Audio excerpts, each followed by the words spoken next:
Há advogados que acham que os fatos devem percorrer inúmeras e inúmeras páginas. E óbvio que estes cometem um equívoco, porque a petição inicial ela deve se ater ao fato.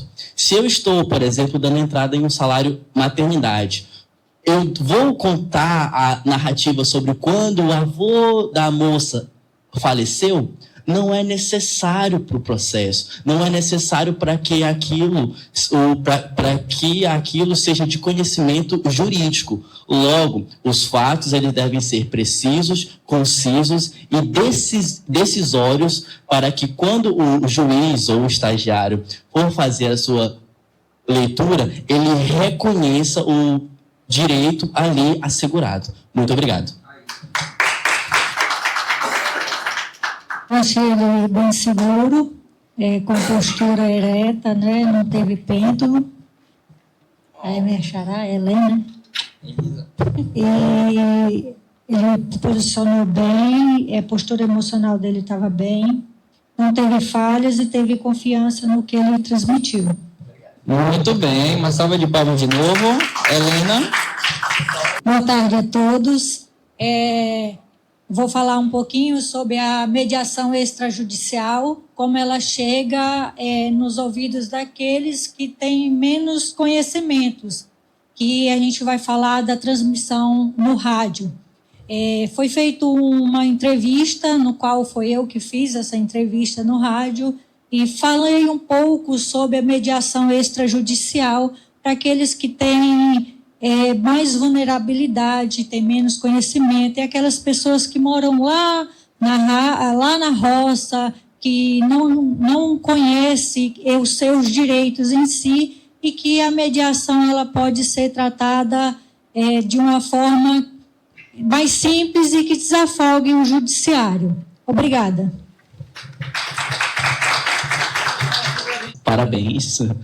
Teve um bom olhar, você conseguiu passear, percebi que há um certo domínio sobre o conteúdo, você conseguiu discorrer, falar bem sobre, apresentação pessoal ok, dicção ok, olhar ok, só um pequeno senão, que ele é detalhe, porque em uma sociedade onde as pessoas não falam tanto, isso já, só o fato de tu falar, de tu diccionar bem, de tu conseguir se posicionar no público já se sobressai.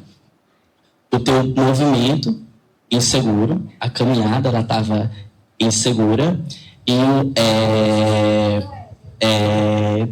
sobre o processo da gesticulação. Teve uma hora que tu soltou a gesticulação aqui, ela foi lá, mas ela voltou com o ombro inseguro. Por mais, é isso. Isso aí, aplausos, gente. É isso aí. Agora as considerações do professor. Apresentação do Gabriel, muito boa, muito seguro. Gabriel já é bastante experiente aqui, nosso aluno antigo. A Helena também, para esse segundo exercício, foi muito bem. Poderia ter prolongado mais o teu discurso, você não chegou a 1 minuto, dava para ter ido a mais. E faço isso. Muito obrigado no final. Faço das palavras do Gabriel, as minhas palavras. Quando ele diz assim, o movimento inseguro, porque a gente tem que dar passos firmes. Se eu ando, eu ando. Não posso. Se eu ando, eu vou. Eu vou e eu paro com as 2 pernas. Se eu vou para trás, eu vou e eu paro com as 2 pernas, peso dos 2 lados. Esse é um caminhar firme, é um caminhar seguro. Pro lado, mesma coisa. Se eu for pro lado, eu vou pro lado e paro. Se eu for pro outro lado, eu venho pro outro lado e eu paro aqui. Eu não paro assim, eu não paro... Não estou dizendo que você fez isso, estou dando um exemplo para todo mundo. Mas não paro assim e nem paro assim. É a viradinha que eu chamo. Peso sempre nas 2 pernas. Firmeza é sinônimo de credibilidade para o inconsciente de quem te observa. Isso tudo aí é comunicação. Próximo agora. Vem, Marcos. É o Marcos e quem? O Alex? É Marcos e? Alex. Tá, Alex, você já entendeu a ideia. Se atenha aos 3 requisitos aí do exercício. Vou te passar o microfone. Pode subir no palco, Marcos. Se atenha aos 3 requisitos do exercício. Se quiser fazer um complemento de oratória, se você tiver segurança, você já conhece, você pode fazer também. Boa tarde a todos. Meu tema é legítima defesa.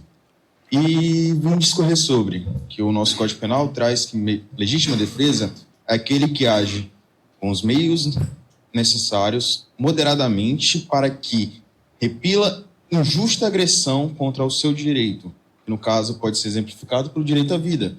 Esse direito da vida, ele é tanto tutelado no Código Penal, quanto no Código da nossa Constituição, que é a nossa cláusula, nossa carta magna do concerne jurídico. Então, esse tema, ele é bastante amplo, porque tem muita gente que usa do argumento de legítima defesa para se excluir da culpabilidade do ato que ele cometeu. Por, às vezes, o excesso que ele cometeu para repelir a justa agressão já afasta a legítima defesa. E por afastar a legítima defesa, acaba que ele se complica ainda mais com o judiciário, porque ele abusou do poder que ele tinha no momento. Vamos exemplificar um policial militar que possui uma arma, que no momento que ele é assaltado, ele dá mais de 20 tiros, descarrega 2 carregadores municiados ao topo, e com isso a legislação vai punir ele pelo excesso que ele cometeu. Se ele tivesse efetuado somente 2 disparos, por mais que o eventual criminoso venha a falecer, mas ele usou da moderada, do meio moderado, para repelir injusta agressão a ele e a quem estivesse com ele. E com isso, muito obrigado. Não, o que eu pude perceber é que ele mostrou conhecimento no assunto. Ele só, às vezes, se arrastou nas palavras, olhou algumas vezes para o alto, acho que porque não sei se perdeu a linha de raciocínio, mas os demais foi isso. Teve boa postura, boa entonação de voz. Transmitiu confiança? Sim, transmitiu sim. Então pronto. Boa tarde a todos. Eu vou falar sobre o feminicídio. Está previsto no artigo 121A do Código Penal, e ele fala que é exclusivamente devido ao gênero feminino. Muitas vezes a pessoa se confunde só pelo fato de matar uma mulher, só às vezes, por exemplo, ele começa a discutir no trânsito, o homem ou a mulher, aí o rapaz vai, mata a mulher, aí as pessoas confundem como o feminicídio. E não é, isso aí é um homicídio simples, diferente do feminicídio, que é o homicídio qualificado em razão de ser do sexo feminino. Muito obrigado. A minha avaliação é que ele mostrou dominância sobre o assunto, entretanto ele ficou se balançando no pêndulo da confiança. Mas, tido isso, ele teve pouca falha para questão linguística, somente um errozinho que ele cometeu daquele puxadinha de mas em resumo ele foi muito bem.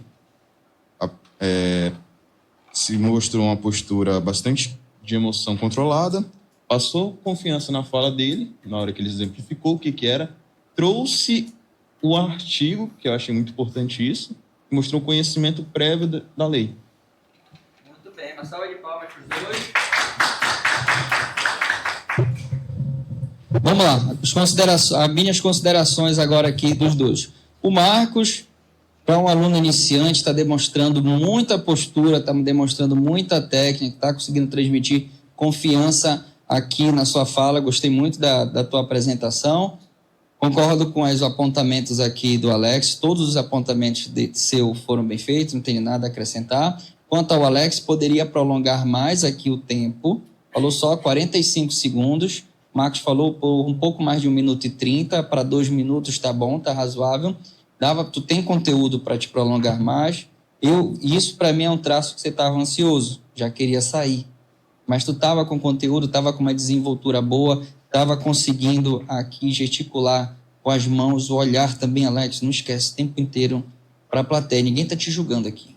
Ninguém está te julgando aqui. Todo mundo está aqui torcendo para ti, para o teu sucesso, tanto você, Marco, e os demais que estão aqui presentes. Tá bom? Vamos lá agora, próximo. Boa tarde a todos. Como não é novidade, vocês sabem que eu sou conciliadora lá no fórum, né? E eu vim trazer justamente esse instituto, que é a conciliação, que é um meio, né, uma forma de mediação. Não é quase uma mediação, mas é uma autocomposição, né? É uma forma de resolução de conflitos onde as partes, por vontade própria, né? E aí já vem o princípio da autonomia das partes, elas, por vontade própria, chegam a um acordo. Mas o porquê dessa conciliação? Porque a conciliação, ela exige que se tenha um terceiro imparcial. E o que seria esse terceiro imparcial? É justamente o conciliador. O conciliador, ele tem que partir de um princípio da imparcialidade, que é primordial numa audiência de conciliação. E, partindo deste princípio, ele tem também contribuir para a celeridade processual, porque a gente entende que hoje o judiciário ele está saturado, ele está com altas demandas em processo. E a conciliação, como instituto, ela é necessária para a gente obter essa celeridade processual, para desafogar o judiciário. Por isso que é tão importante a posição do conciliador em fazer com que as partes cheguem a esse consenso. O conciliador, ele precisa de técnicas apuradas, ele precisa de verbalização, ele precisa de confiança, ele precisa que as partes tenham confiança nele para ele obter aquele acordo lá na audiência de conciliação.